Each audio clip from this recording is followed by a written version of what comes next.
नमस्कार, गुजरात की बात में आपका स्वागत है। मैं हूं नाज़मी, जहां हम इस बुलेटिन में बात करेंगे गुजरात में होने वाली दिन भर की बड़ी खबरों की। खेड़ा जिले के पवित्र तीर्थ स्थल डाकोर में मंदिर प्रशासन ने एक अहम फैसला लिया है, जिसमें द्वारका के बाद डाकोर रणछोड़ राय मंदिर में भी छोटे कपड़े पहनने पर प्रतिबंध लगा दिया गया है। उसके लिए श्रद्धालुओं और वैष्णवों से अपील की गई है। इसके लिए मंदिर परिसर में नोटिस भी लगा दिया गया है। पौराणिक तीर्थ स्थल डाकोर में अब वैष्णव भक्तों को छोटे कपड़े पहनकर दर्शन के लिए आने पर रोक लगा दी गई है। हिंदू संस्कृति कलंकित लगती है। भक्त इतने छोटे कपड़े पहनकर दर्शन करने आते हैं, यह भगवान की गरिमा को शर्मसार करता है। इसके बाद डाकोर रणछोड़ जी मंदिर ट्रस्ट ने यह अहम फैसला लिया है। हालांकि पहले भी इसी तरह से प्रस्ताव पारित किया गया था और नोटिस लगाए गए थे। प्रस्ताव पारित होने के बाद अब भी जगह जगह नोटिस लगा दिए गए हैं। मंदिर के प्रभारी प्रबंधक रविंद्र उपाध्याय ने बताया कि यह निर्णय पहले हुआ था और अपील की गई थी। आज फिर से ये फैसला लेते हुए मंदिर परिसर में पैम्पलेट के साथ नोटिस लगाया गया है और भक्तों से अपील की गई है। गुजरात का प्रसिद्ध तीर्थ स्थल द्वारका हिंदू धर्म का प्रमुख तीर्थ स्थल है। यहाँ प्रतिदिन हजारों भक्त भगवान द्वारकाधीश के दर्शन के लिए आते हैं। उस समय द्वारका मंदिर में भी भक्तों के लिए बड़ा प्रतिबंध था। मंदिर में छोटे कपड़े पहनकर आने वाले दर्शनार्थियों को प्रवेश वर्जित है। इसका बोर्ड मंदिर के बाहर लगाया गया है। यह निर्णय देवस्थान समिति ने लिया है। द्वारकाधीश मंदिर में केवल भारतीय संस्कृति के परिधान पहनने वालों को ही प्रवेश की अनुमति होगी। भविष्य में किसी की भावनाओं को ठेस न पहुंचे, इसलिए ये फैसला लिया गया है। जगह जगह मंदिरों में कई भाषाओं में इस फैसले की जानकारी देने वाले बैनर लगाए गए हैं। तंत्र ने द्वारका आने वाले तीर्थ यात्रियों को भारतीय संस्कृति के अनुसार कपड़े पहनने की सख्त हिदायत दी है। बनासकांठा के अंबाजी मंदिर में भी ये नियम है कि छोटे कपड़े पहनने वाले भक्तों को प्रवेश की अनुमति नहीं है। अंबाजी मंदिर ट्रस्ट ने मंदिर के प्रवेश द्वार पर एक बोर्ड लगाकर इसकी जानकारी दी है। साथ ही शामलाजी मंदिर में छोटे कपड़े पहनकर आने वाले श्रद्धालुओं के प्रवेश पर प्रतिबंध लगा दिया गया है। गौरतलब है कि पिछले कुछ सालों से वेस्टर्न ड्रेस के आकर्षण में फैशनेबल दिखने के लिए युवक युवतियां छोटे कपड़े पहनकर मंदिर में आ जाते हैं।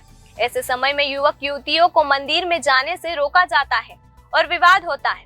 परिणाम स्वरूप समाज के एक निश्चित वर्ग की ओर से मंदिरों में भगवान के दर्शन के लिए ड्रेस कोड लागू करने की सिफारिश की गई है। देश के कई मंदिरों में ऐसे नियम है कि जिनका शरीर 80% तक ढका हो, उन्हें ही मंदिर में प्रवेश की इजाजत होगी। इसलिए विभिन्न मंदिरों ने ड्रेस कोड भी लागू किया है। मंदिर के अधिकारी भक्तों से अनुरोध करते हैं कि कृपया छोटे कपड़े पहनकर मंदिर में न आए।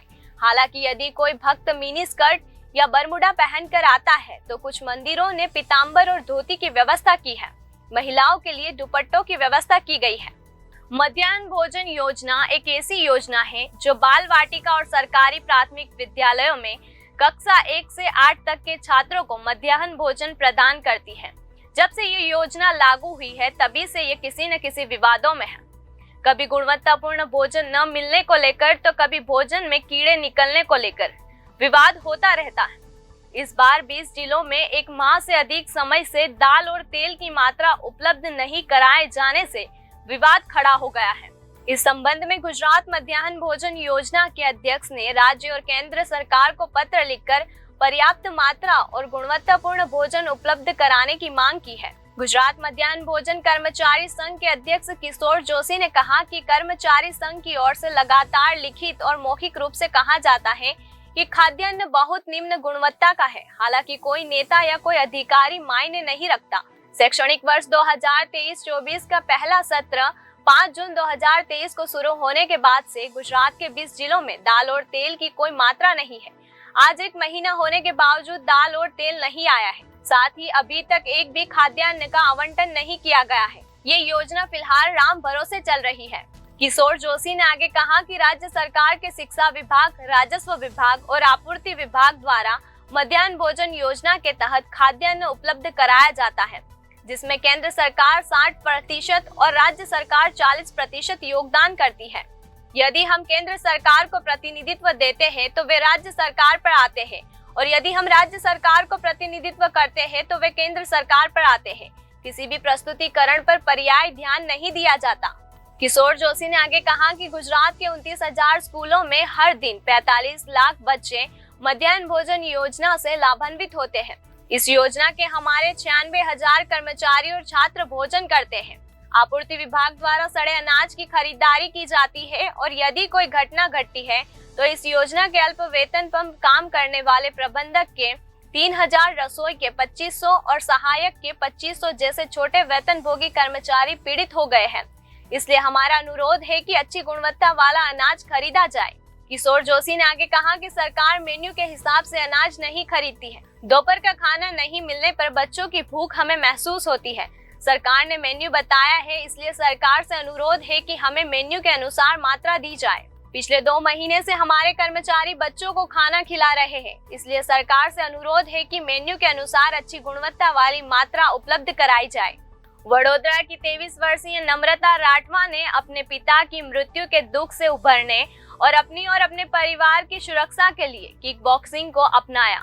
जुनून के तौर पर शुरू हुआ ये सफर अब नम्रता की जिंदगी का एकमात्र मकसद बन गया है।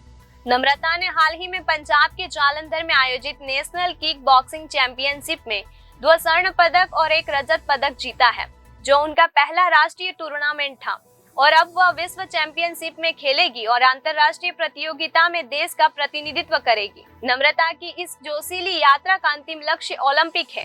मूल स्वरूप से छोटा उदयपुर की रहने वाली नम्रता फिलहाल वडोदरा में बस गई है और अपनी मां और छोटे भाई के साथ रहती है। बाबरिया इंस्टीट्यूट से इलेक्ट्रॉनिक में बैचलर ऑफ इंजीनियरिंग किया और अब किक बॉक्सिंग में करियर बनाया। अपनी पहली नेशनल लीग बॉक्सिंग चैंपियनशिप में 2 स्वर्ण और 1 रजत पदक जीतकर स्वर्णिम करियर की शुरुआत की। उन्होंने लाइट कांटेक्ट और पॉइंट फाइट में गोल्ड मेडल और फिर -55 कैटेगरी में पॉइंट 5 में सिल्वर जीता और अब पोर्टुगल में होने वाली चैंपियनशिप में हिस्सा लेकर किक बॉक्सिंग में वर्ल्ड चैंपियन का खिताब जीतने के लिए कड़ी मेहनत कर रही है। हालांकि उनके लिए ये यात्रा आसान नहीं थी, क्योंकि उन्हें अपने सपनों को साकार करने के लिए कई बाधाओं का सामना करना पड़ा। किक बॉक्सिंग खिलाड़ी नम्रता कहती है कि साल 2021 में मेरे पिता की अचानक मौत के बाद मेरा पूरा परिवार टूट गया। मेरे पिता जीईबी में काम करते थे। मेरे पिता की मृत्यु के बाद मेरी माँ और छोटे भाई की जिम्मेदारी मेरे कंधों पर आ गई। अपने पिता की मृत्यु के बाद उन्हें कई कठिनाइयों का सामना करना पड़ा। अपने पिता की मृत्यु के दुख से उबरने और परिवार की देखभाल के लिए मैंने अपने शौक को हथियार के रूप में इस्तेमाल किया। मुझे किक बॉक्सिंग का शौक था और मैंने इसके तहत प्रशिक्षण लेना शुरू किया। मेरे पिता की मृत्यु के बाद कोच सिद्धार्थ भालेगर ने मेरे शौक को करियर में बदलने के लिए बहुत प्रोत्साहन दिया। उन्होंने आगे कहा कि मेरी मां सयाजी हॉस्पिटल में हेड नर्स के तौर पर काम करती है। मेरे पिता की मृत्यु के बाद और पहले भी कई लोगों ने मेरी किक बॉक्सिंग का विरोध किया था, लेकिन जब 1.5 साल के प्रशिक्षण के बाद मैंने आखिरकार राष्ट्रीय चैंपियनशिप में अपना पहला स्वर्ण पदक जीता, तो अब इन विरोधियों को मुझ पर गर्व है। मैं कर्मचारी चयन बोर्ड की कक्षा भी ले रही हूँ और भविष्य में खेल करियर के साथ सरकारी नौकरी भी करूंगी। मैं 17 नवंबर से 26 नवंबर तक पोर्टुगल में होने वाली विश्व चैंपियन में भारत का प्रतिनिधित्व करूंगी। पोर्टुगल में एक अंतर्राष्ट्रीय किक बॉक्सिंग प्रतियोगिता के लिए क्वालिफाई करने के बाद मैंने अपने करियर की पहली उपलब्धि हासिल की। मैं वहां जीतने की कोशिश करूंगी। मेरी संघर्ष भरी यात्रा का अंतिम लक्ष्य ओलंपिक है और मैं वहां पहुंचने के लिए कड़ी मेहनत कर रही हूं। कोच रवि मणझारा ने बताया कि वाको इंडिया द्वारा आयोजित नेशनल चैंपियनशिप में 1000 खिलाड़ियों ने हिस्सा लिया, जिसमें नम्रता ने 2 गोल्ड और 1 सिल्वर मेडल जीता। वह वर्ल्ड चैंपियनशिप खेलने जा रही है और इसकी तैयारी भी शुरू कर दी है। मुझे उम्मीद है कि वह अंतर्राष्ट्रीय स्तर पर भी गोल्ड लाएगी और देश का नाम रोशन करेगी। नम्रता बहुत ही कम समय में विश्व स्तरीय खिलाड़ी बन गई और उन्हें जिला, राज्य और अब राष्ट्रीय प्रतियोगिता में अच्छा प्रदर्शन किया है।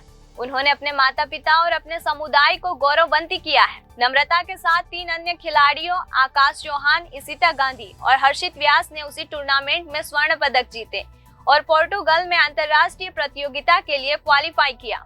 महसाणा जिले के बेचराजी से एक चौंकाने वाला मामला सामने आया है, जिसमें संखलपुर गांव के रहने वाले 23 वर्षीय कुलदीप परमार और एक अन्य युवक फेल छात्रों की मार्कशीट में एडिट कर अवैध काम कर रहे थे। 10वीं, 12वीं, ITI और डिप्लोमा की मार्कशीट को अपने कंप्यूटर से एडिट करते हुए पकड़े गए। इन युवकों ने 2 महीने में 50 छात्रों की फर्जी मार्कशीट बनाई। अब ये बात सामने आई है कि इस मार्कशीट पर कुछ छात्रों को अलग अलग कंपनियों में नौकरी भी मिली है। सोशल मीडिया पर एक वीडियो भी वायरल हुआ, जिसमें 2 युवक फर्जी मार्कशीट बनाते नजर आ रहे हैं। और कुछ युवक सामने खड़े हैं। इनके लिए फर्जी मार्कशीट बनाने की भी आशंका है। वीडियो में युवक मैं प्रिंसिपल हूँ, मैं टीचर हूँ कहकर फर्जी मार्कशीट बनाकर छात्रों को बेचता था। अब इस वीडियो पर भी चर्चा छिड़ गई है। 10वीं कक्षा हो या डिप्लोमा, वो मिनटों में सारी मार्कशीट तैयार कर देते थे। ये खुलेआम ये गोरख धंधा चला रहे थे। वे एलसी भी जारी करते थे। मेहसाणा स्थानीय अपराध शाखा को सूचना मिली कि मेहसाणा जिले के बेचराजी में आदित्य कॉम्प्लेक्स में अंबिका जेरोक्स नाम दुकान में कुछ लोग नकली मार्कशीट बनाने में शामिल थे। उसके आधार पर पुलिस ने दुकान पर छापा मारा। दुकान में जांच के दौरान मूल मार्कशीट को कंप्यूटर से एक फोल्डर में रखा गया, जिसे संपादित कर अन्य छात्रों के नाम जोड़े गए और पता चला कि उन्हें 1500 रुपये में नकली मार्कशीट दी जा रही थी।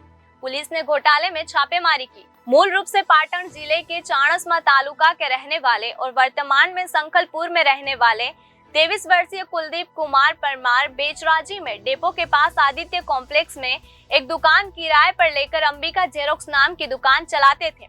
कुलदीप परमार 10वीं 12वीं ITI डिप्लोमा की मूल मार्कशीट को अपने कंप्यूटर के एक फोल्डर में रखता था और फेल हुए छात्रों के नाम मूल मार्कशीट में जोड़ देता था और उन छात्रों को बेच देता था जिनके पास मार्कशीट नहीं होती थी। पूरे मामले में पुलिस जांच के दौरान पता चला कि कुलदीप ने 2 महीने में 10वीं से लेकर ITI तक 50 छात्रों की फर्जी मार्कशीट बनाई थी। इस काम के बदले वो 1500 रुपये लेता था। हालांकि रेड के दौरान मेहसाणा LCB टीम ने कुलदीप परमार और विजय सिंह लक्ष्मण सिंह को रंगे हाथ पकड़ लिया। पूरे घोटाले में जांच के दौरान कुलदीप के ऑफिस से 8 छात्रों के सर्टिफिकेट और मार्कशीट मिली। दुकान में निरीक्षण के दौरान केंट कंपनी का high glossy photo paper number 15 और मार्कशीट निकालने के लिए कंप्यूटर सहित उपकरण कुल 86,400 रुपये जब्त किए गए।